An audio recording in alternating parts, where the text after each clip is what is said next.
نہیں پتا میرے نال کے ہونا حضور نو امت دا بھی نہیں پتا کہ امت نال کے ہونا. لاہور اساں تقریر واسطے گئے تے ساڑھے تو پہلے ایک مولوی صاحب تقریر دوسری کمپنی دے اور تقریر کے ہو رہی ہے حضور کو اپنا بھی نہیں پتا, حضور کو امت کا بھی نہیں پتا, لہذا عمل کرو, عملوں سے بیڑا پاک. بعد ساڑھی واری آئی میں خطبہ پڑھ دیا کیا اساں اس نبی دا کلمہ کوئی نہ پڑھیا جس نو اپنا بھی نہ پتا ہوئے امت دا بھی نہ پتا ہوئے, اساں تا اس نبی دا کلمہ پڑھیا جس اے بھی دسیا کہ امت سب تو پہلے جنت اچ کون جاسی تے سب تو آخر جنت اچ کون جاسی. اساں تا اس نبی دا کلمہ پڑھیا جس اے بھی دسیا کہ سب تو پہلے کون جاسی. علماء کثیر تعداد چن مشائخ سادات پیرانے عظام بیٹھے, میں بڑی ذمہ داری نہ لے سننا دا ایک فرد ہو کے گل کرنے لگا کیا حضور نے حضرت بلال حبشی نو نہیں آکے آئی اے بلال ہماری امت میں سب سے پہلے تم جنت میں داخل کیے جاؤ گے, سب سے پہلے تم جنت میں داخل ہوگے, بلکہ اے بلال تو ہم سے بھی پہلے جنت میں داخل ہو, تو ہم سے بھی پہلے. رونے او قدمج گرے انہاں کیا آپ کل نبیاں دے بادشاہ سردار, میں آپ دا غلام, میں آپ تو پہلے کی میں جا سکنا.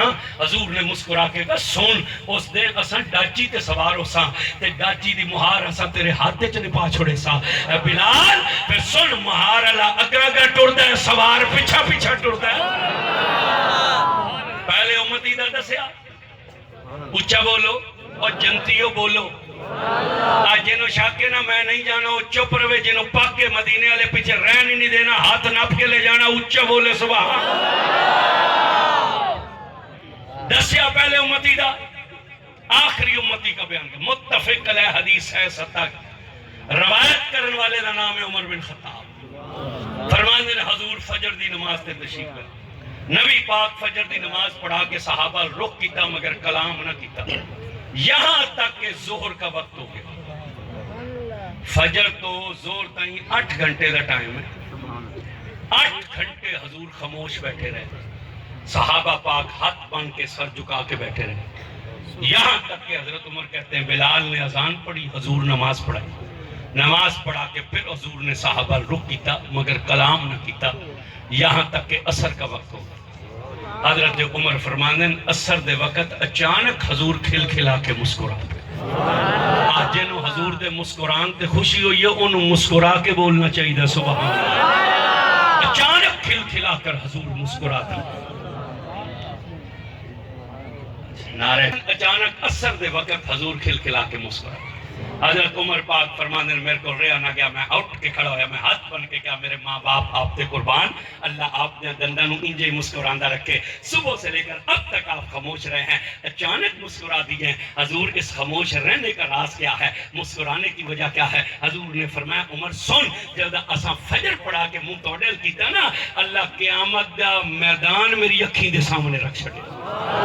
صبح تو لے کے ہون ٹائم میں اپنی امت دا حساب ہوندہ ویکھتا نہیں, یہاں تک کہ ہماری ساری امت جنت میں چلی گئی, صرف ایک بندہ جہنم میں رہ گیا.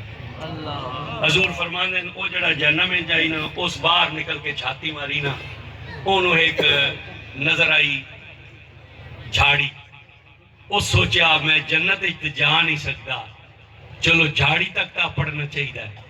حضور فرمانے لو اسمان المنہ کی توسا کہ مولا کریم بھی ہیں تے رحیم بھی ہیں تے رحمان بھی ہیں, ساری امت بخشی گئی ہے, ایک میں رہ گیا, مہربانی کر میں جنت تا نو گھلدا اے جھاڑی تلے کر چھوڑ.